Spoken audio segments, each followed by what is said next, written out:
معزز سامعین گرامی قدر، آج آپ کی توجہ گزشتہ ہفتے میں ہونے والے ایک نہایت اہم واقعے کی طرف کروانی ہے۔ جب بھی کوئی اس قسم کا واقعہ ہوتا ہے تو آپ کو میڈیا پہ نظر نہیں آئے گا۔ سوشل میڈیا البتہ دین پسندوں کا، مذہب پسندوں کا اب ایک ہتھیار ضرور بن چکا ہے۔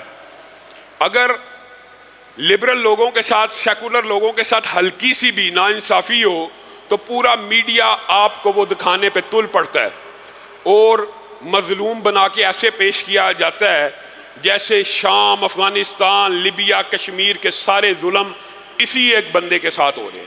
لیکن جب اسلامی شعار کی، مذہب پسندوں کے اوپر، دین پسندوں کے اوپر کوئی مصیبت آئے، آزمائش آئے یا توہین شاعر اسلام ہو تو میڈیا بلیک آؤٹ۔ ایک خبر آپ کو میڈیا پہ نظر نہیں آئے گی کہ کیا واقعہ ہوا، اور شاید بہت سے لوگوں کو پتہ ہی نہ ہو واقعہ کیا ہوا۔ جمخانہ کلب لاہور کا ایک کلب ہے، اس کے اندر ایک پگڑی والا کھانے کے لیے دعوت کے طور پر انہوں نے وہاں پہ پروگرام منعقد کیا ہوا، کھانا کھانے کے لیے دعوت ہے۔ اندر گیا، دربان نے روک لیا، آپ اندر نہیں جا سکتے۔ وجہ معاذ اللہ ثم معاذ اللہ، آپ کے سر کے اوپر پگڑی ہے، آپ اندر داخل نہیں ہو سکتے۔ اور میرے بھائیوں، یہ چوڑے اور چمار بھی جو لبرل اور سیکولر ہوتے ہیں، یہ بھی فریڈم آف چوائس کے نعرے لگاتے ہیں۔ ہر بندے کو حق ہے وہ جس طرح کا مرضی لباس پہنے، اور پگڑی اسلامی شعار میں سے، سنت رسول ہی میں سے نہیں ہے۔ پہلی بات، یہ جمخانہ کلب کے اگر دربان کی غلطی ہے، ان کے عملے کی غلطی ہے تو ان کو قرار واقعی سزا دی جائے، اور اگر جمخانہ کے رولز ہیں تو ہم ان رولز کے اوپر لعنت بھیجتے ہیں۔ ہم گوروں سے آزاد ہو گئے لیکن آپ نے وہ قوانین نہ بدلے۔ پگڑی پہنی ہوئی ہے، سنت رسول ہے، وہ بندہ بحث کر رہا ہے یہ پگڑی نہیں اتر سکتی، یہ میرے رسول کی سنت ہے، پھر تو اندر داخل نہیں ہو سکتا۔ اللہ کی قسم، یہ ایسے بدبخت لوگ ہیں، یہ ایسے بدبخت لوگ ہیں، یہ نام کے لبرل اور سیکولر ہیں۔ کوئی سکھ ہوتا پگڑی پہن کے جاتا، اللہ کی قسم کھا کے کہتا ہوں وہ اس کو داخل ہونے سے نہ روکتے۔ سکھ کی پگڑی کو داخل ہونے دیا جائے اور رسول اللہ کی سنت کی پیروی میں پہنے جانے والی پگڑی کو روک دیا جائے۔ اور میرے بھائیوں، یہ بات آئی ہے ضمنی طور پر، میں حکام بالا سے ہم نے مقدمہ درج کرنے کی درخواست دائر کر دی ہے۔ یہ پگڑی کی بھی توہین ہے، شاعر اسلام کی بھی توہین ہے۔ میں آئی جی پنجاب سے، وزیر داخلہ رانا ثناء اللہ سے، وزیر اعلیٰ حمزہ شہباز سے، وزیر اعظم سے، سب سے اپیل کرتا ہوں، ابھی ہم اپیل کر رہے ہیں اور ساتھ میں یہ تنبیہ بھی کر رہے ہیں، اللہ کی قسم اگر جمخانے کے یہ رولز اینڈ ریگولیشنز اگر ہیں یا ان کو بدلیے، اگر عملے کی غلطی ہے ان کے خلاف قانون کو حرکت میں لائیے، اگر آپ نہ لے کے آئے تو کم از کم میری مسجد کے سارے نمازی پگڑی پہن کے جمخانے کے باہر احتجاج کو کریں گے۔ تیار ہیں؟ یہ کیا بات ہوئی؟ اور بات آئی ہے تو یہ بھی سمجھ لیجیے، یہ پگڑی صرف رسول اللہ کی خطے میں سنت نہیں ہے، یہ پنجابیوں کی بھی غیرت کا نشان ہے، عزت کا نشان ہے۔ آپ کو کیا ہو گیا؟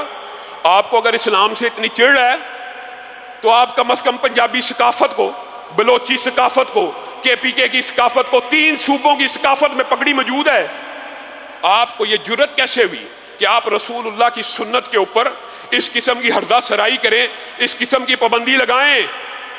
سکھ داخل ہو سکتا ہے، اور بات آئی ہے تو یہ بھی کہہ دیتا ہوں، باڑہ کے اندر ہم مسلمان ہیں نا، ہمیں ہندوستان کے اندر مسلمانوں پہ ہونے والے مظالم کی تکلیف ہوتی ہے، لیکن ہم بھی منافق ہوں گے اگر ہم باڑے کے اندر ان 2 سکھوں کی موت کے اوپر احتجاج نہیں کریں گے جن کو مسلمانوں نے گولیوں سے بھون دیا۔ اگر مسلمان سکھ کو قتل کر سکتا ہے تو ہندو مسلمان کو کیوں نہیں قتل کر سکتا؟ سکھ مسلمانوں کو کیوں نہیں قتل کر سکتا؟ ہمیں اس کے اوپر بھی احتجاج کرنے کی ضرورت ہے۔ یہ ہمارے وطن کے اندر ہمارے ذمے ہیں، یہ ہمارے ذمہ داری ہے کہ ان کے بھی جان و مال کا تحفظ کیا جائے۔ میں یہ طنز اور تشنیع سے نہیں تھا کہہ رہا کہ سکھ داخل ہو سکتا ہے، ہم سکھوں کے باڑہ کے اندر ہونے والے قتل کی بھی مذمت کرتے ہیں، لیکن حکام بالا سے اپیل کرتے ہیں یہ جمخانے والے واقعے کا فی الفور نوٹس لے کے ملزموں کو قرار واقعی سزا دی جائے۔ اور دوسری نہایت اہم بات ہے، پچھلے جمعے میں آپ کے سامنے رکھا تھا کہ وفاقی شرعی عدالت نے سود کے حوالے سے فیصلہ کر لیا۔ اب خبریں کیا آ رہی ہیں کہ بینکنگ کارٹیل، بینکوں کے آپس میں ایک دوسرے کے ساتھ جو مونوپلی انہوں نے قائم کی ہوتی ہے، انہوں نے یہ فیصلہ کیا کہ حبیب بینک کے ذریعے اس فیصلے کے خلاف سپریم کورٹ میں اپیل کی جائے۔ میرے بھائیوں، آج یہ وقت ہے، آپ کے اوپر لازم ہے، ایک تو یہ جم خانے کے واقعے کے اوپر سوشل میڈیا پہ آواز اٹھائیے، دوسرا حبیب بینک کے حوالے سے ابھی سے یہ کمپین سوشل میڈیا پہ چلا دیجئے۔ اگر حبیب بینک نے اس فیصلے کے خلاف سٹے لینے کی کوشش کی، اس فیصلے کے خلاف پٹیشن دائر کرنے کی کوشش کی، اس فیصلے کو سپریم کورٹ سے معطل کرانے کی کوشش کی، تو پاکستان کے سارے عوام بغیر تفریق مسلک کے، اہل حدیث کی بات نہیں، دیوبندی کی بات نہیں ہے، سارے مسلمان جن کا عقیدہ ہے سود حرام ہے، اگر حبیب بینک نے اب اس عمل کو، سود کے کو دیس نکالا دینے کے عمل کے اندر رکاوٹ ڈالنے کی کوشش کی، تو آپ سب نے، میں نے مل کے حبیب بینک کا ایسا بائیکاٹ کرنا ہے کہ اللہ کے فضل و کرم سے اس کا دیوالیہ نکل جائے۔ آپ اس کام کے لیے بھی تیار ہیں؟ آپ آواز اٹھائیں، آپ کا کام آواز اٹھانا ہے، میرا اور آپ کا کام، ہمارا کام جنگیں جیتنا نہیں ہے، ہمارا کام فتح یاب ہونا نہیں ہے۔ یہ بھی عجیب مغالطہ ہے، کئی مرتبہ جماعت اسلامی کے بھائیوں کو لوگ تانے دیتے ہیں نا، عام بات ہے، یار تسی جتنا تے ہے نہیں، 500 ووٹ لے رہے ہو، 1000 لے رہے ہو، 2000، اور بھائی جیتنا نہ جیتنا یہ اللہ نے فرض کیا ہی نہیں۔ اللہ نے تو جد و جہد فرض کی ہے، اللہ نے تو حق کے ساتھ کھڑا ہونا فرض کیا ہے۔ آپ کا اور میرا کام ہے یہ سود کے خلاف اگر حبیب بینک کوئی حرکت کرے، میں اور آپ کھڑے ہو جائیں، میں اور آپ احتجاج کریں، یہ جم خانہ جیسے واقعات کے اوپر میں اور آپ احتجاج کریں۔ ہمارا کام صرف اتنا ہے، آگے برکت ڈالنا، آگے کامیابی دینا، یہ اللہ رب العزت کا کام ہے۔ اللہ تعالیٰ کسی کی، آپ یہ بات آئی ہے ضمنی طور پہ تو حیران رہ جائیں گے، آپ کو یہ علم ہوگا کہ رسول اور پیغمبر اور انبیاء بھی شہید ہوئے ہیں، رسول پیغمبر انبیاء بھی شہید ہوئے ہیں، تو کیا وہ جن جنگوں میں شہید ہو گئے وہ ناکام ہو گئے؟ آپ کو کس نے مغالطہ ڈالا ہے؟ حق اور باطل کے درمیان صرف فرق یہ ہوتا ہے کہ حق کے ساتھ کھڑے ہونا۔ اسلام نے تو غالب آنا ہے، یہ اللہ کا وعدہ ہے، وَالَّذِي أَرْسَلَ رَسُولَهُ بِالْهُدَى وَدِينِ الْحَقِّ لِيُظْهِرَهُ، اللہ کا دین غالب آنا ہے۔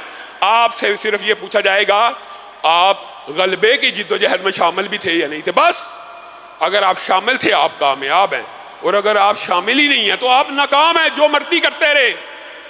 بعض لوگ یہ سمجھتے ہیں کہ نمازیں پڑھنی چاہیے، روزے رکھنے چاہیے، تو شاید یہ کام ہمیں بچا جائیں گے۔ کئی مرتبہ محدثین نے لکھا ہے یہ روزے، نمازیں، یہ عبادتیں لوگوں کے منہ پہ دے ماری جائیں گی کہ مسلمان مظلوم تھا، اس کی حمایت کے لیے کھڑا کیوں نہیں ہوا۔ حق و باطل کے مارکوں کے اندر یہ اپنا کردار ادا کرنا بھی ضروری ہے۔ آخر میں ایک اعلان کرنا چاہتا ہوں، اللہ کے فضل و کرم سے آپ کے سامنے رمضان میں 28 سے زیادہ ہم نے حفاظ کرام کو جو یہاں سے فارغ ہوئے تھے سندے دی تھی۔ آج بھی ایک ہمارا بیٹا حمزہ اطہر، اس نے حفظ کو مکمل کیا ہے، اس کی آمین آخری سبق انشاءاللہ جمعے کے بعد سنائے گا۔ اسی طرح ہماری ایک بیٹی عورتوں کے طرف بھی، اس نے بھی حفظ قرآن مکمل کر لیا الحمدللہ، اللہ کا فضل و کرم ہے، تو اس کی بھی آمین کی تقریب نماز جمعہ کے فوراً بعد وہ عورتوں کی ہوگی، اور مردوں میں یہ بچہ اپنا آخری سبق سنائے گا۔ اس کے ساتھ ساتھ آپ لوگوں کے لیے خوشی کی بات یہ ہے کہ عصر سے لے کے جو وعدہ کیا تھا مغرب تک، ناظرہ قرآن کی، تجوید قرآن کی اور قرآن پاک کے مطالعے کی کلاس شروع کر دی گئی ہے۔ تو جو ساتھی اپنے بچوں کو جو حفظ میں کمزور ہیں یا صبح سبق یاد نہیں کرتے، وہ بھی اس کلاس میں شامل ہو سکتے ہیں، اور بڑی عمر کے لوگ بھی اپنے قرآن پاک کی تجوید ٹھیک کرنے کے لیے، اس کا مطالعہ کرنے کے لیے، اس کا ناظرہ پڑھنے کے لیے اس کلاس میں شامل ہو سکتے ہیں۔ اللہ رب العزت سے آخر میں دعا ہے کہ اے اللہ پاکستان کے اوپر رحمتوں کا نزول فرما، پاکستان کے اوپر بارش کو برسا، اے اللہ بارش کو برسا، اے اللہ بارش کو برسا، اے اللہ جانور ہلاک ہو رہے ہیں بارشوں کو برسا، اللہ چولستان میں بارشوں کو برسا، اللہ پنجاب میں بارشوں کو برسا، بلوچستان میں بارشوں کو برسا، خیبر پختونخوا میں بارشوں کو برسا، سندھ میں بارشوں کو برسا۔ اللہ تعالیٰ پاکستان کی حفاظت فرما، پاکستان کی فوج کی حفاظت فرما، پاکستان کی پولیس کی حفاظت فرما۔ سبحان ربک رب العزت عما یصفون وسلام علی المرسلین والحمد للہ رب العالمین۔ السلام علیکم ورحمۃ اللہ وبرکاتہ۔ کیا حال ہیں جی؟ آپ خیریت سے ہیں؟ میں نے آج تک اپنی ویڈیو نہیں بنائی اور نہ ہی کبھی جو ہے تصویر خود سے کھینچی ہے. پہلی دفعہ مجبور ہوا ہوں یہ کرنے پہ. آج لاہور جم خانہ میں ایک عزیز نے ہمارا کھانا کیا ہوا تھا.